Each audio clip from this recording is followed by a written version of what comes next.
I'm Des O'Connor. I sit within our Dell Technologies enterprise business focused on emerging technologies. Chris Feltham from Intel, so I work in the UK sales team covering cloud service providers and AI. AI is impacting our daily business lives and our personal lives like never before. And society is now demanding more from organizations, and organizations are trying to get products to consumers quicker and at a cheaper rate as well. So I think for me, AI is making our lives easier and more consumable in unbeknownst ways to us right now, but there's going to be a fundamental shift in how we interact with products and services going forward. The power of AI is it's everywhere and nowhere, right? The shopping recommendations that happen, the intelligent traffic routing, all that kind of stuff. It's changing your life, but you don't really aware that it's happening. So the best AI is the stuff you don't see. I think subconsciously we're giving away helping organizations understand the different patterns and behaviors of our own personal lives. And the more we become connected, the more insight that these organizations have on our daily lives.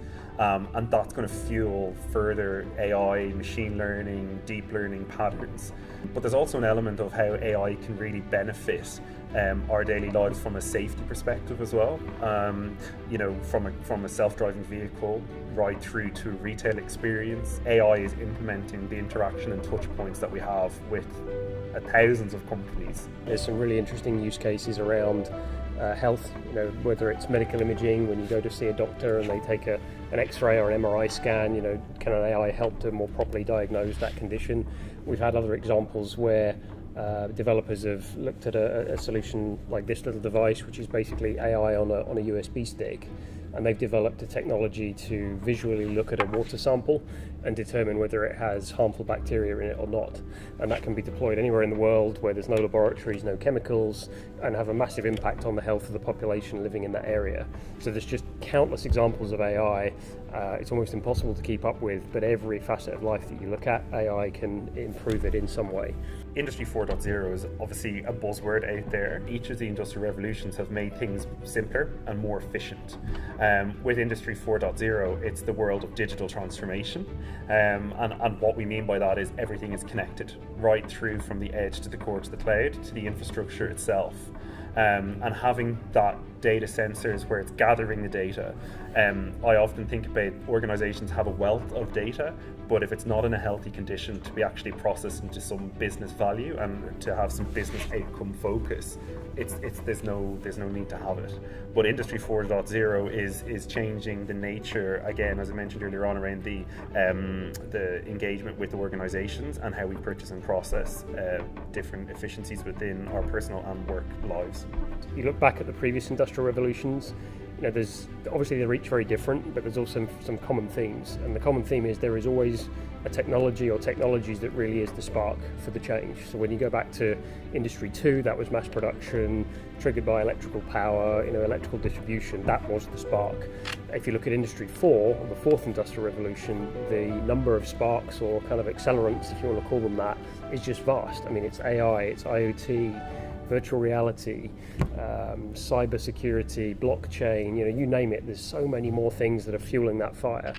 So Industry 4 is actually come earlier than you might expect given the cadence of the previous industrial revolutions. This one's actually come along a lot quicker. Some would say we're still actually getting out at the back of version 3 and we're already into version 4. The other thing is some of the terminology at face value seems a little cliched, right? One of the phrases for Industry 4 is this fusion of physical and biological systems, which sounds all very sci-fi, but then you start to unpack that and look at, for example, medical, 3D printing of bone replacement. That's the fusion of digital and biological, right? Not so sci-fi now. So I think look beyond the hype and terminology. There's real use case there, and just fueled by that big combination of new technologies, of which AI is just one, really. Yeah.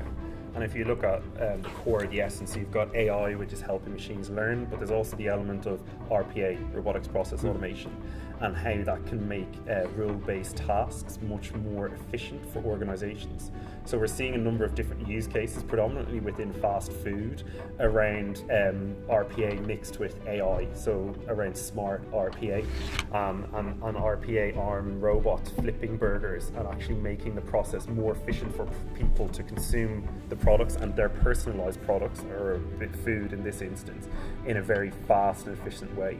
And I think that is an example really how the Industry 4.0 is transforming the back office, aka the kitchen, right through to the enhanced customer experience, and I think use cases like that, as well as healthcare, automotive, finance, are really going to change the nature of competition, and it's the fast fueling innovation that's needed within organization to spark the true digital transformation in organizations. We talked about some of the numbers, and I think we've all been to these presentations where someone puts up a slide with some really scary large numbers about how much data is going to be produced, and I think we did the same. And if you look at an average person, will generate around 1.5 GB of data. Each person on the planet will generate that much data, and you scale that out and start looking at factories and airplanes and cars, and it's terabytes and petabytes and exabytes of data being created. And the really interesting thing, if you look beyond the kind of headline numbers, is really two really important facets as regards to AI. One is, to make sense of that data, you're going to need AI and machine learning. A human being simply can't process that much data and see the patterns that exist within that data. You're going to need AI to make sense of that. But the flip side of that coin is, without that data, AI can't exist. The process of getting AI to be expert in a particular topic involves training, and training involves exposing that AI to data so that it can start recognizing patterns or images or consistent things within those images. So it's kind of a dichotomy or a vicious cycle or a virtuous cycle almost, of where the data has to exist to make AI possible, and without AI the data means nothing. So it's quite a nice little loop there that kind of fulfills itself. I think even if we take a step back, data is obviously king, and it is data capital rich within organizations. But where is the data coming from? And it's the connectivity element of that. So we're seeing a huge uptake in IoT sensors, wearable devices that's connecting all of that, and on our phones. That connectivity is feeding the wealth of the data within organizations. And I think the reason why RPA and AI is so prevalent right now is fundamentally because of the compute power. So the faster that we're able to process that information in real time, and the fact that the machine can learn in that space, and the advancements in infrastructure, cloud, software, etc., is really fueling how the data is processed into business value. Organizations are looking at how they can sell differently, but also how they can innovate internally more effectively. Maybe an example would be, again, from healthcare. We did some work with a hospital in America that specializes in cardiac medicine. So hopefully you've not been unfortunate enough to need an ECG, but you'll have seen it on TV programs where you have the readout from the heart. And if you look at the data that's actually generated, and then you look at what a trained cardiologist will actually look at from that data set, there's thousands of data points within one of these heart readings, but a doctor will typically look at between 7 and 10 maybe to make a diagnosis, because they simply can't process more than 7 or 10, regardless of how much data there is there. So their diagnosis, even for a highly trained individual, will always be limited by the fact that they're looking at a subset of the data. We then looked at doing that with artificial intelligence instead, and now the data points were being generated at the rate of 1,000 per heartbeat over the range of an ECG. And obviously an AI, because of the compute power it has and the capability it has to consume and analyze all that data, looks at all those data points, and the result is that the accuracy is significantly higher than the trained doctor would achieve. We're not suggesting you replace the GP, right? I still want the guy in the white coat with the stethoscope to give me the results, but I want the doctor who's been backed up by that technology to look at all the data at his disposal, not just the bit that his brain can comprehend. What we're really trying to do is simplify this complexity, and we've really broken it down into 3 key areas: assess, define, and deliver. What's crucial, in my opinion, is that there's the top-down vision that's set from the organisation, but there's also the buy-in of the stakeholders right through the organisation. And I think it's really important for the co-creation of solutions with IT and have that buy-in right across the journey of implementing and growing and scaling out your AI. So when you look at the assess perspective, you're looking at setting the vision, building a business case, and gathering buy-in, and determining what your roadmap would actually look like is within the next phase. I heard a term recently around allowing AI and RPA to fail gracefully. And that will help you learn, it'll help the machine process that information quite quickly and get those outputs into a better state so that you can learn and move on to the next phase within your development. And finally, when you're looking at delivering the AI or RPA solution, it's really important that you implement in a coherent way, that you communicate it throughout the organization, that it's an exciting new technology that can help the organization be more efficient, rather than creating a fear for people being made redundant, for example, in replacement of this technology. There's an element around strategic redeployment of staff, because employees have tacit knowledge, and it's really important to look at how they could be redeployed into other exciting areas to upskill them, but also to utilize what they have. AI, as you said, is a buzzword. It's exciting. Everyone sees these massive opportunities to improve their business. And it's very tempting to kind of just rush headlong in, get stuck in, we've got to do this, buy some stuff, do some AI, we need it yesterday.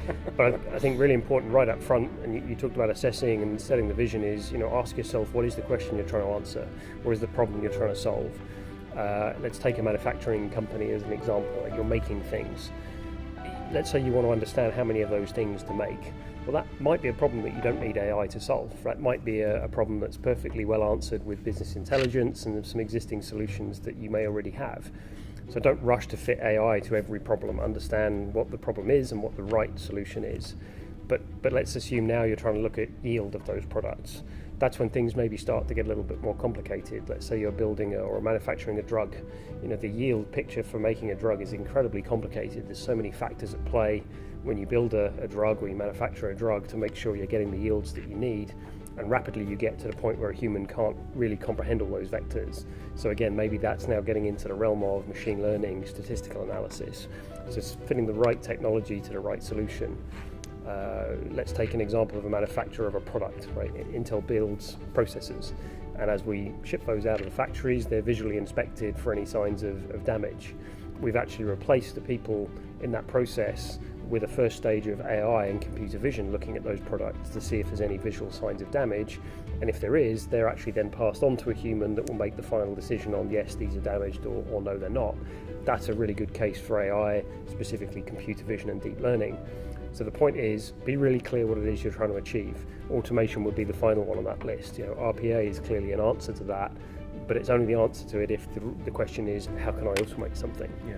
So be really super clear, pick the right technology, don't put square peg in round hole, because you'll disappoint yourself and your stakeholders, and that's where the problems begin.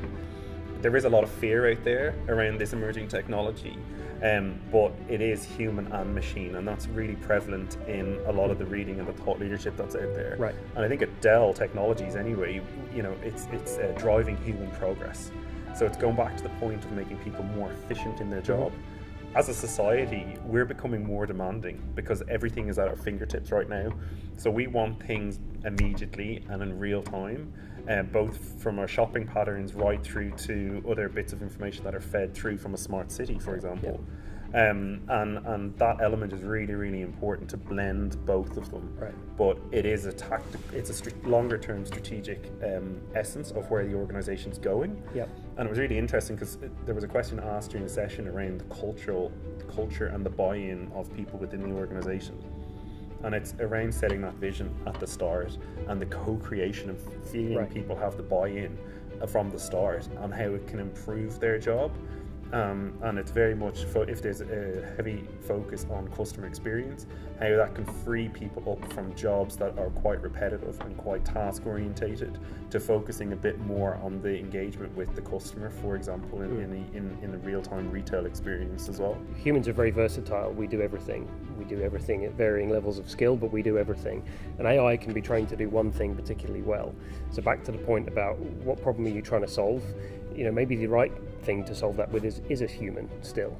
A lot of these call centers are looking at using AI, chatbots, virtual assistants, and it's really interesting when you start getting into, well, when do people want to speak to a human versus a chatbot or a virtual agent? And I found myself thinking, well, if I just want to reset my password for my online banking, I don't care if the person is a real person on the end of the phone, I just want my password reset. Yeah. So if that's a chatbot, I'm totally fine with that. If I'm phoning to complain about something like there's money missing from my account, or I'm trying to get a better deal on my home insurance, I kind of want to interact with a human because I want to build that rapport. I want to play the violin about needing better car insurance. You can't do that with an AI. So you're seeing this really interesting blend of AI with human again, even within the same customer interaction. A lot of interview processes now are using AI to remove bias from the interview process. And that also raises a positive ethical decision as well on whether the candidate is most suitably apt for their role. And the AI kind of algorithms in the background are helping determine those outputs. And again, that's where the human and machine can really positively benefit. Yeah, but again, one of the points you made earlier in the session was around trust. Yes. And trust in the data security, but trust in the outcome that you're getting. There was an article in the news that I'm not going to repeat the name of the company because they deny it. They used AI allegedly to sift CVs and resumes for job applications for exactly the purpose you're describing. But they actually figured out that there was an unintentional bias in that AI, because the way they trained it to look for applicants was to look at historical people who'd done the work. And just by legacy, those people happened to mostly be men. And so the AI had trained itself to thinking that men were the right candidate for the job, and so it started excluding women. Now, that wasn't the outcome that the business wanted. In fact, quite the contrary. Now, thankfully, they noticed that and they fixed it and they moved on. But it's really important to understand how those decisions are being come to, not just let it go unattended and don't check. So again, human in the loop is really important. Yeah. Make sure you're getting the results you trust and you understand those results. Yeah. Otherwise, you get an outcome that's not the one you're looking for.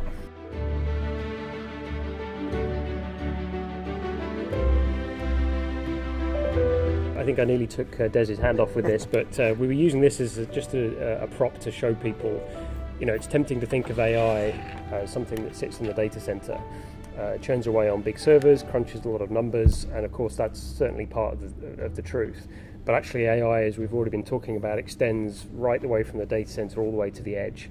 And we look at autonomous car stories in the news every day, but it's important to understand that AI can exist everywhere. This is a little drone, cost me less than £100, but this has actually got artificial intelligence built into it, and it's been trained to recognize with the cameras underneath what a human hand looks like. So we can actually have this drone flying and tell it to go land on a human hand, and it will identify when my hand comes underneath and it'll land on my hand. And obviously that's just a bit of a novelty, but the point is to show that AI can exist everywhere.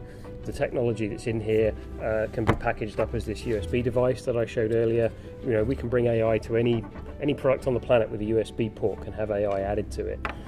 The reason that's important to understand is you've got to think about where the data is flowing. These devices can generate data, they can also consume it and make decisions based upon it, but also the same is true in your data center, edge locations like remote offices, hospitals, banks, any place that's not a data center. So when we talk to customers about their AI plan, it's really important to understand that data flow and to pick the right technology for where that technology is being deployed, or the right ingredient rather, for where that capability is going to get deployed. In this case, it's about low power, but it's really important to think that through when you're looking to apply the AI.